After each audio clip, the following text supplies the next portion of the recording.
Assalamualaikum. So I am Adibatul Husniah binti Muhammad 272663. So my group's member and I will present our project initiation document regarding Malaysia's traditional games festival. So we are from group 1. So let's move on to the first one, which is executive summary. So our project is about traditional games of Malay, Chinese, and Indian like sepak takraw, Yangki, and Kho that will take place on 15 September until 17 September 2023 that will take place at Penang City Stadium, which to preserve Malaysian traditional games. So for the second one is company's profile. Our company's name is Absolute Malaysia, as we sell food that absolutely remind the buyer to Malaysia's food, and our company is located at Georgetown, Pulau Pinang. So for our vision, we want to maintain the traditions of Malaysian society, and for mission, we want to bring the taste of Malaysia at a great value in a home-like environment. We also use social media to promote our company like Instagram and Facebook.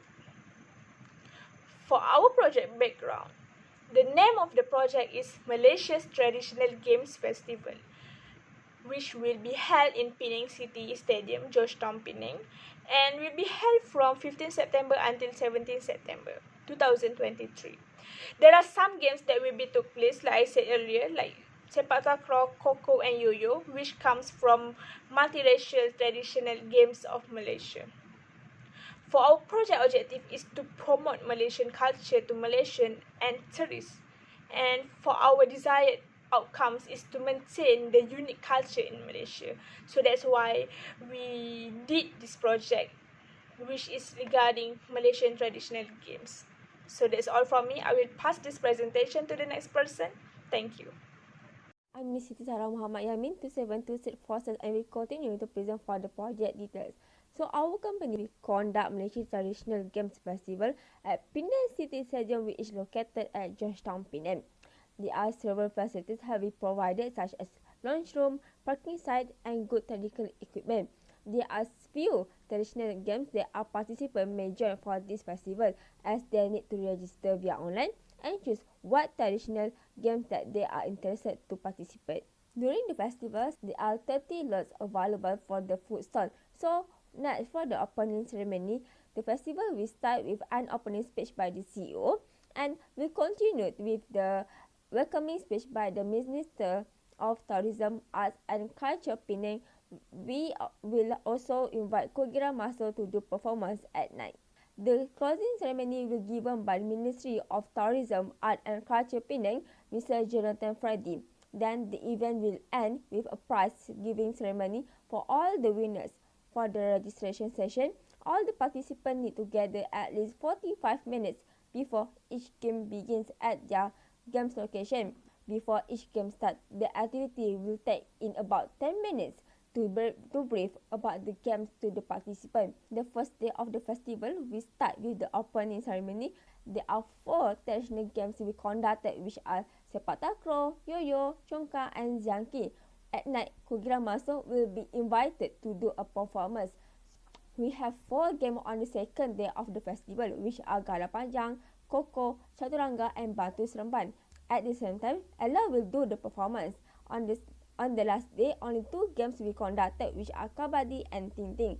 After the game ended, the Minister of the Tourism, Arts and Culture, Penang, will give a closing speech, and later he will give prizes to all the winners of the games. Here, we also settled the contest procedure. Firstly, the participant need to submit application. Next, we will send the email for the confirmation of application and attach the guideline. The participant need to submit the result of COVID test and to arrive on 2:15 during the event days. Furthermore, we already decided the rules and regulations for each game conducted. During the event day, we have registration counter, and we have film, indoor room, running track, stadium floor plan, and Penang Stadium as our game location arrangement. We'll also design few of promotional tools such as banner, poster, pamphlet, layout, and t-shirt. So now we're going to Hi, my name is Farah Muzaffar, my number 2727395. I will continue the presentation about the participant tools. The participants equipment is basically a basic case that will be distributed to participants before any of the games will be started to compete.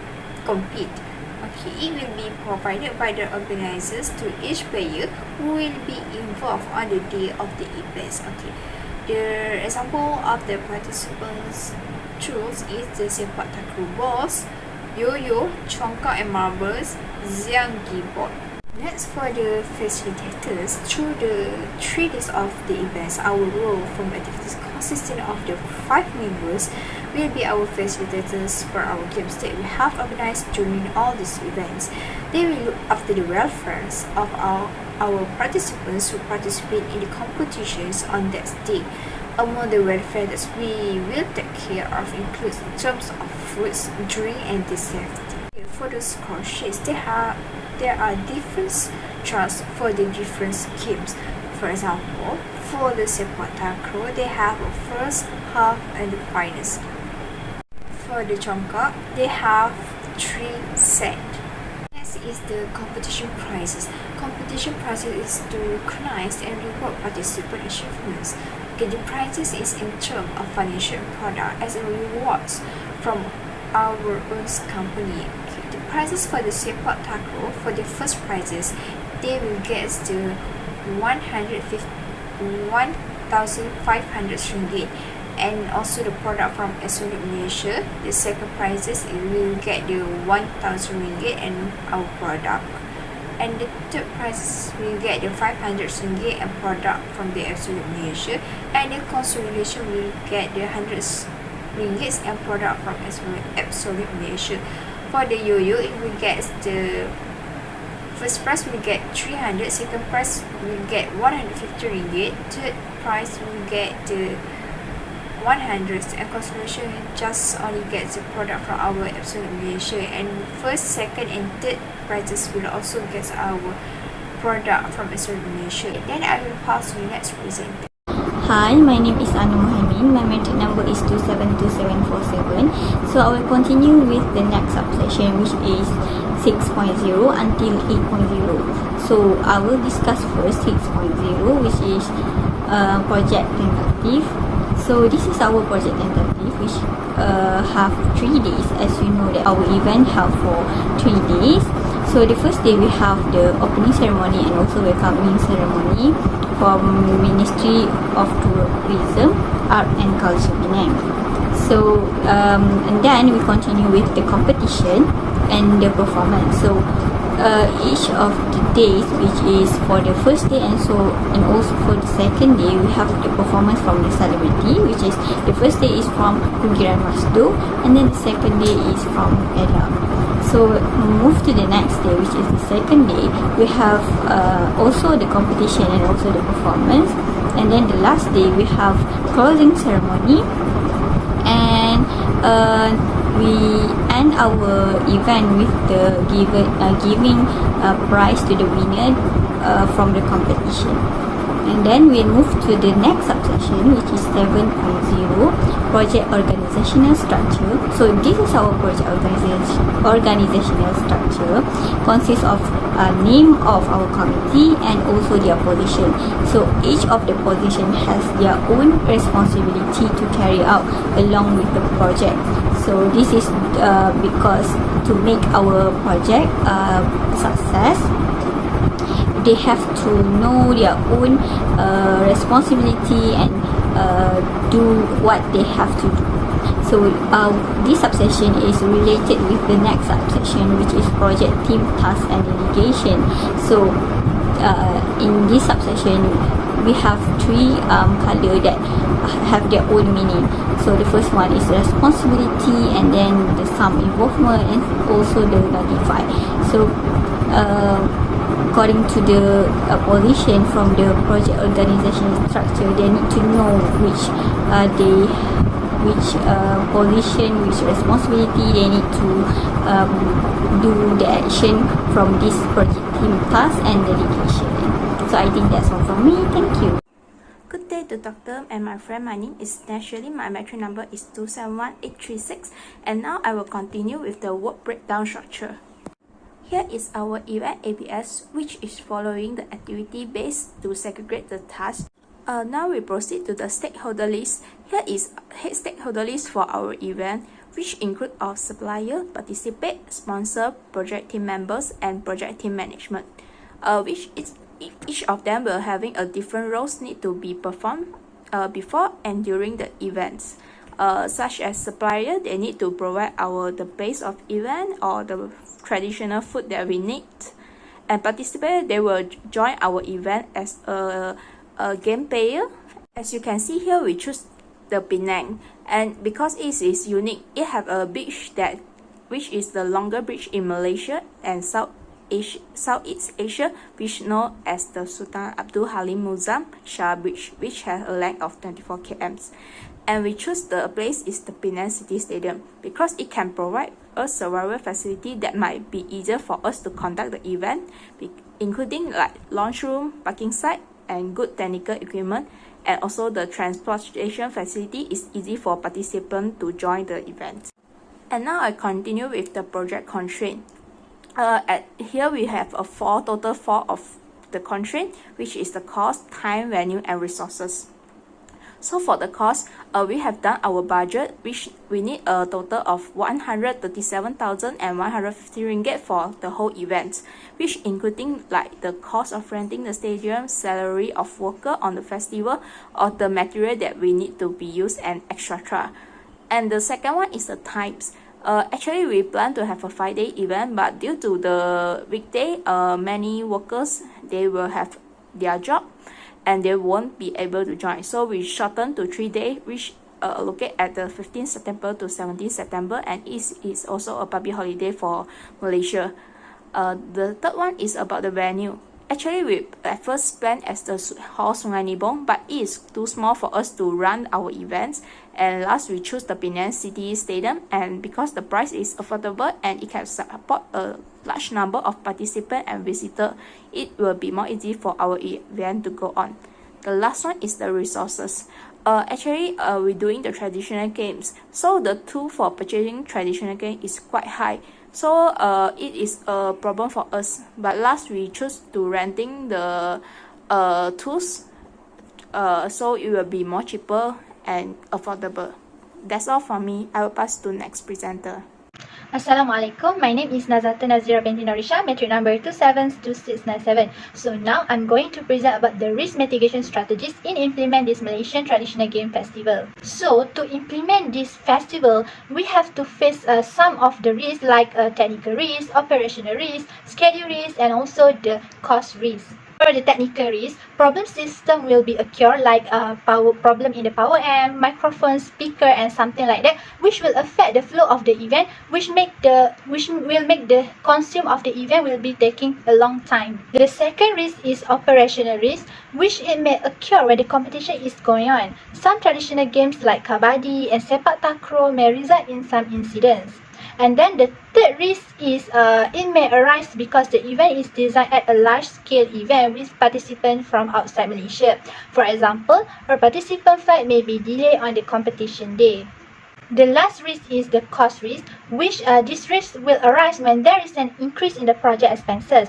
The possibility that the project may cost more than the budget amount is very high.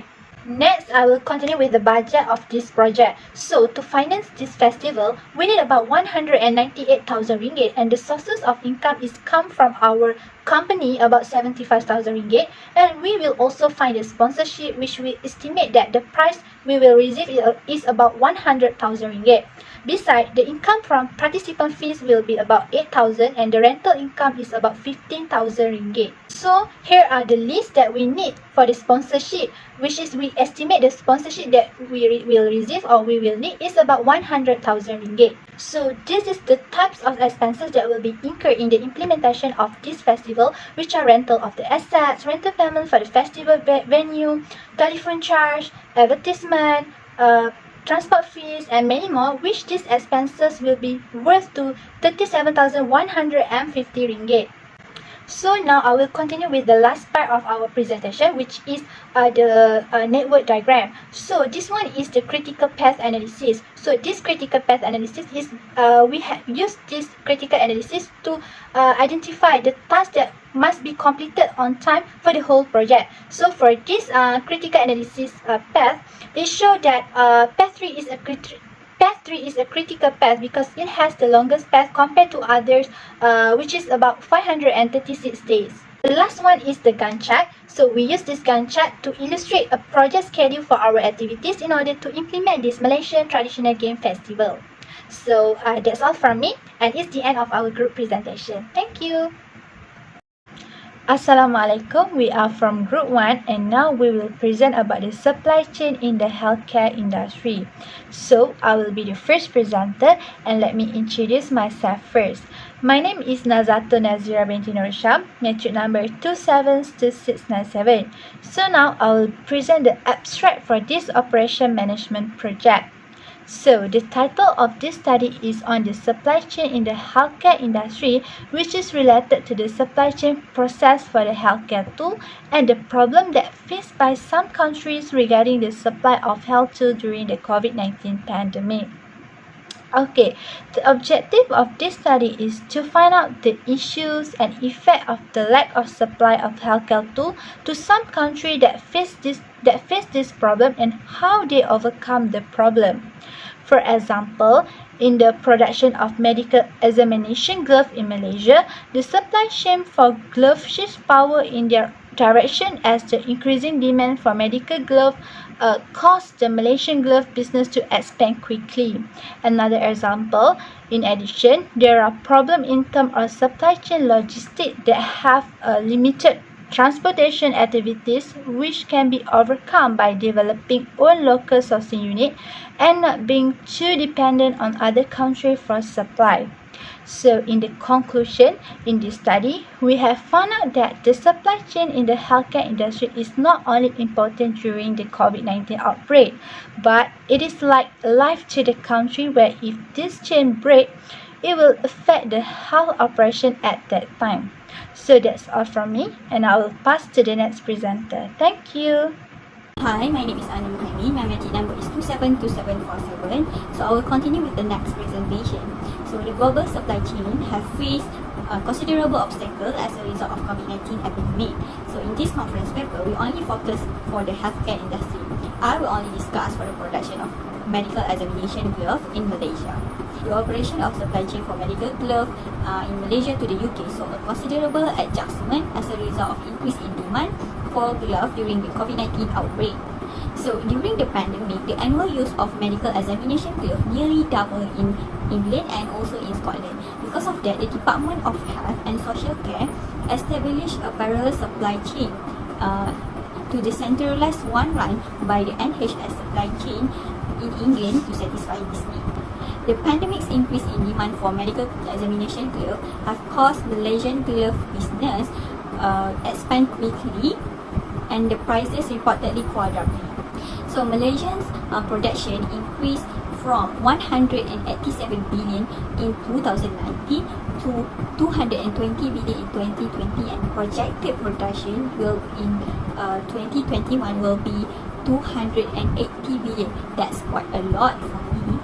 So it shows that Malaysian production in medical examination will increase quickly by 2019 to 2021. But there are disadvantages as a result of this event that have been expressed by the male employee from Nepal. He said that there is a pressure to work quickly because the number of machines and the output are the same, but the workforce is shrinking because many workers have gone home and new workers are being hired because of the COVID-19, so they need to fill in for them. So there are some issues raised because of that, which is the labor force. So the labor force is occur because of they need to satisfy the demand for the glove, but they not have many workers in the factory to produce the glove, to produce more and more glove, because during the COVID-19 they need to use the medical examination glove in hospital, in clinic, and also in home. So you need to satisfy the everyone's need, but they don't have enough worker. So this is why the labor force happen.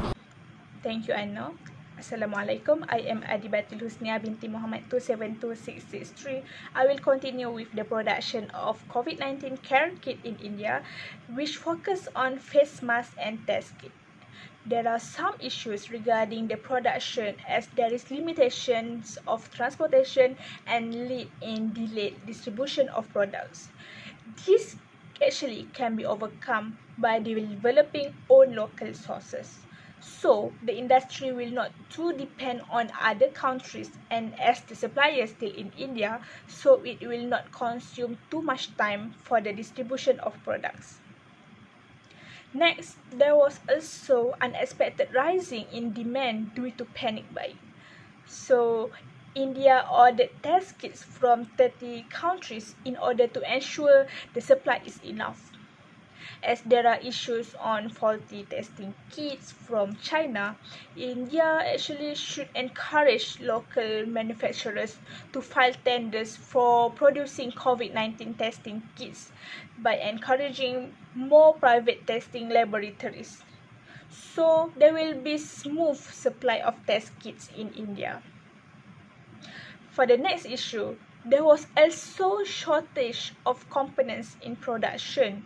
So companies should diversify the suppliers of the mask components from various countries to reduce the supply side risk and enable companies to continue their production.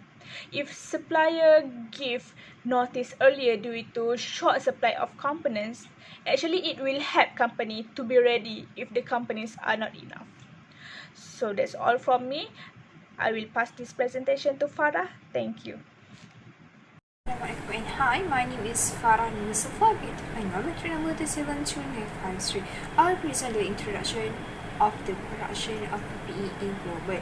Okay, the first one is when the factory is shut down. Okay, when the factory is shut down, the Asia Development Bank and the other multilateral development banks support the expansions of PPE manufacturers and logistic capabilities to strengthen the supply chain.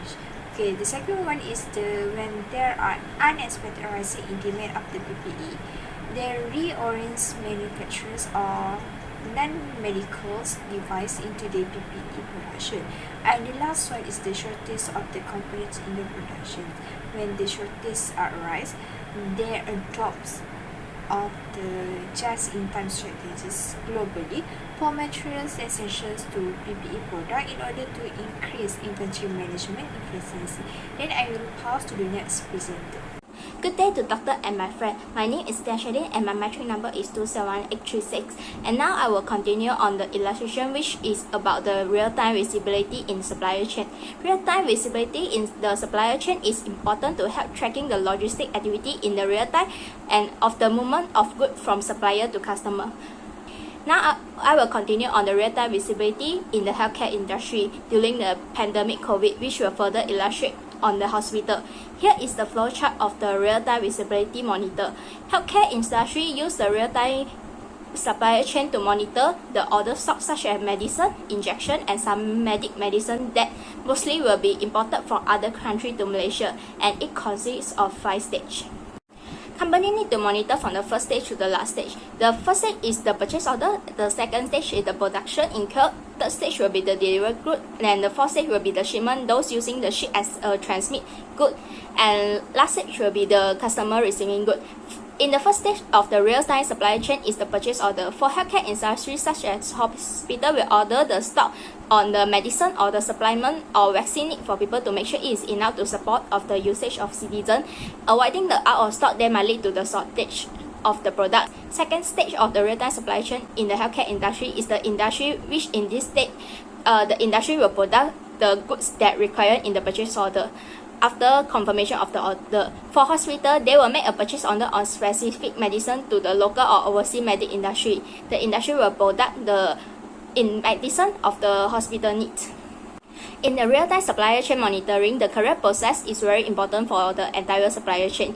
If fail on the correlling, it might cause the delay on receiving goods and it might raise the dissatisfaction of the customer. In the healthcare industry, after producing medicine from industry, it will carry to hospital through truck or vessel from overseas. Last stage of the real-time supply chain is monitoring of the receiving good. At this stage, company could have a quality and quantity check on physically toward the product and define the level of satisfaction toward the supply product and the process. Hospital could have a check on the medicine received from the supplier, whether from area of quantity or quality, and hospital could have a feedback to the supplier whether it is good or having a recommendation to improve the product, and it will increase the relationship between the hospital and the supplier also. That's all for me. I will pass to the next presenter. Thank you. Hi, I'm Siti Sarah binti Muhammad Yamin 272646 and we continue for illustration part to explain about COVID-19 pandemic for medical glove and supply chain.